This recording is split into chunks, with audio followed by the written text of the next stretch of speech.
Les électeurs de gauche peuvent-ils peser sur les primaires de la droite et du centre dont on connaît désormais les 7 candidats? Iront-ils voter par calcul ou par dépit, par curiosité, par envie? Quelles sont les tendances de cette primaire de la droite et du centre? Les jeux sont-ils faits? Je pose ce matin la question à l'homme qui fait parler les chiffres et les sondages à la veille de la publication demain dans Le Monde d'un sondage Cevipof Le Monde en partenariat avec le ministère de l'Intérieur. Bonjour Pascal Perrineau. Bonjour. Spécialiste de sociologie électorale, professeur à Sciences Po, le politologue de référence dans les enquêtes d'opinion.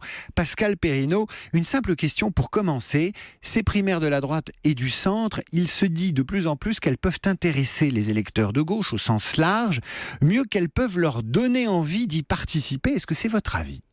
Alors, si on regarde les enquêtes, elles sont nombreuses par les temps qui courent, la participation des électeurs de gauche à la primaire de la droite et du centre reste marginale. Mais attention, si les différents candidats de cette primaire sont dans un mouchoir de poche, ce poids des électeurs de gauche, même s'il n'est pas quantitativement très important, peut-être d'un point de vue purement stratégique pour savoir en particulier celui qui fera la course en tête, ça peut être tout à fait décisif.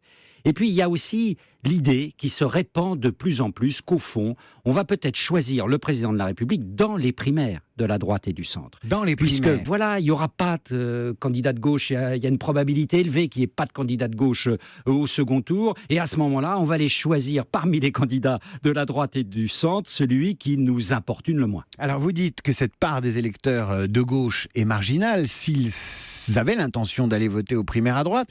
Mais s'ils y vont, ça peut être quelques centaines de milliers d'électeurs. Pour qui ils iraient voter dans cette primaire à droite ? Alors, si l'on en croit les enquêtes aujourd'hui, leur choix serait beaucoup plus un choix en faveur d'Alain Juppé que de l'actuel patron des Républicains, Nicolas Sarkozy, ou des autres challengers, François Fillon et Bruno Le Maire. Il y aurait le souci de leur part de faire en sorte que le prochain président de droite soit un homme qui soit porteur d'attitude d'ouverture et d'ouverture éventuellement à leur égard. C'est curieux ce que vous dites, c'est-à-dire que ce ne serait pas un vote tout sauf Sarko, mais il y aurait quand même un début d'adhésion et de soutien à un Juppé qui serait de toute façon mieux qu'Hollande, qui pour eux est disqualifié. Alors, ce qui est très intéressant dans la course-poursuite entre Nicolas Sarkozy et Alain Juppé, c'est qu'Alain Juppé fait, dans toutes les enquêtes, on le voit, de très bons scores parmi les sympathisants des formations du centre, UDI, Modem, parmi les quelques personnes venant de la gauche qui iront dire leurs mots dans ces primaires de droite, mais qu'en revanche, Nicolas Sarkozy est en pôle position parmi les républicains. Il y a là, si vous voulez, deux profils en termes politiques qui sont tout à fait différents. Pascal Perrineau, spécialiste de sociologie électorale, professeur à Sciences Po, un des hommes les mieux informés de France, puisque vous scrutez enquête après enquête ce que les Français ont dans leur tripes politique. Je vais vous poser quelques questions relatives à des idées reçues qui circulent peut-être en ce moment, y compris dans les médias, dans les journaux, sur ces candidats et sur ces tendances. La première, ce serait que Juppé serait en mauvaise posture face à un Sarkozy qui prendrait l'avantage. Est-ce que c'est une idée reçue ? Écoutez, c'est une idée reçue parce que si on regarde les enquêtes, il y a des enquêtes qui montrent maintenant, voilà, que Nicolas Sarkozy a fait un certain retour, mais pour l'instant, on ne voit pas Nicolas Sarkozy encore capable de s'imposer de manière large vis-à-vis d'Alain Juppé dans le cadre d'un premier tour et de l'emporter dans un second tour. Mais bien sûr, il y aura une campagne, et dans la campagne, les lignes peuvent bouger. Deuxième idée, je ne sais pas si elle est reçue ou pas, c'est que François Hollande n'arrive pas à susciter dans l'opinion une dynamique qui légitimerait une deuxième candidature. Alors, toutes les enquêtes montrent en effet que le président, en dépit de ses efforts de l'été pour se repositionner, comme on dit, dans le combat politique, a d'énormes difficultés. Ça ne prend pas, pour l'instant, dans l'opinion. On voit très bien que la candidature Macron qui se profile est pour lui une très mauvaise nouvelle. Ça veut dire que Macron peut lui faire énormément de mal, parce que les débuts de la campagne, qui n'est pas encore déclarée comme telle de Macron, sont des débuts un peu chaotiques médiatiquement. Il a fait une espèce de sortie assez classique il y a quelques jours ou 20 heures. C'est pas fracassant. Ça n'est pas fracassant, mais c'est gênant. Pourquoi ? Parce qu'on le sait très bien, on le voit depuis des mois, la gauche est fracturée. Il y a au fond maintenant une gauche de la gauche et puis une gauche modérée. Et cette gauche modérée, voilà, elle se divise. La candidature Macron, eh bien, c'est une candidature de division. Donc ça divise un camp qui déjà avait le dos au mur, ce qui est une très mauvaise nouvelle pour le retour électoral de François Hollande.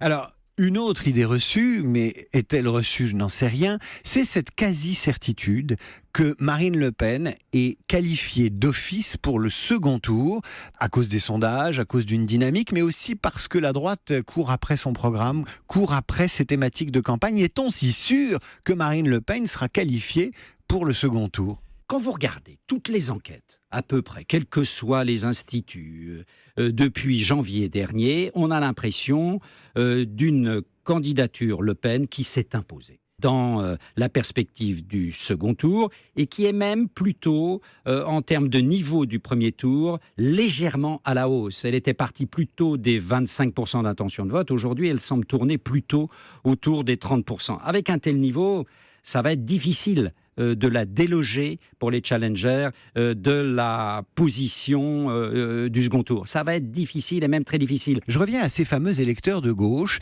Il y a des candidats à gauche, il y a Jean-Luc Mélenchon, il y en a un certain nombre d'autres, peut-être parmi les frondeurs, Benoît Hamon, Arnaud Montebourg. Est-ce que là se dessine à gauche une dynamique, peut-être portée par Jean-Luc Mélenchon ou peut-être portée par d'autres? Et est-ce que cette dynamique peut handicaper très sérieusement un François Hollande? Alors, pour l'instant, il n'y a pas de dynamique au sein de la relève à gauche. Vous mentionniez en effet Arnaud Montebourg, Jean-Luc Mélenchon ou d'autres. Il n'y a pas de dynamique suffisante pour qu'un homme de gauche apparaisse comme étant capable d'atteindre le second tour. Alors, on le voit bien, quand vous faites le total de tous ces candidats de gauche, porteurs de projets extrêmement différents, la gauche est faible, et même très faible, mais la France est parmi d'autres pays en Europe. Dans ce cas, la gauche ne semble plus avoir de solution pour l'avenir, et c'est ça qui provoque la sanction électorale. Et ce camp faible est en plus de ça, en France, un camp incroyablement divisé. Regardez, il y a Arnaud Montebourg, Jean-Luc Mélenchon, Benoît Hamon pour la gauche d'alternative, il y a Emmanuel Macron, François Hollande pour la gauche de gestion. Tout ça fait beaucoup pour un camp qui connaît une faiblesse structurelle. On finit sur les primaires de droite. Est-ce que les cartes peuvent être totalement rebattues une fois qu'on aura connu le candidat désigné par les électeurs de ces primaires à droite et du centre? Est-ce que ça peut refaire tourner tous les logiciels politiques à partir de ce moment-là? Pour l'instant, les deux mieux placés, c'est Nicolas Sarkozy, ce sont Nicolas Sarkozy et Alain Juppé.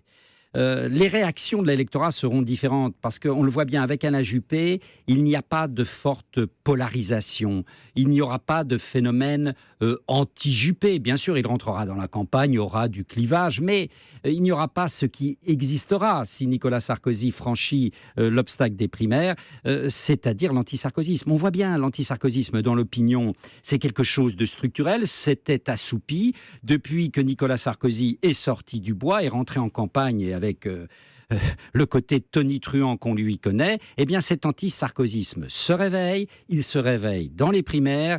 Si Nicolas Sarkozy est le candidat de la droite, il se réveillera dans la campagne et cela fera bouger les rapports de force.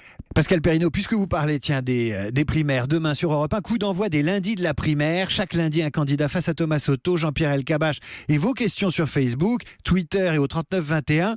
Avec pour ouvrir dès demain Nicolas Sarkozy. Ce sera dès 7h30.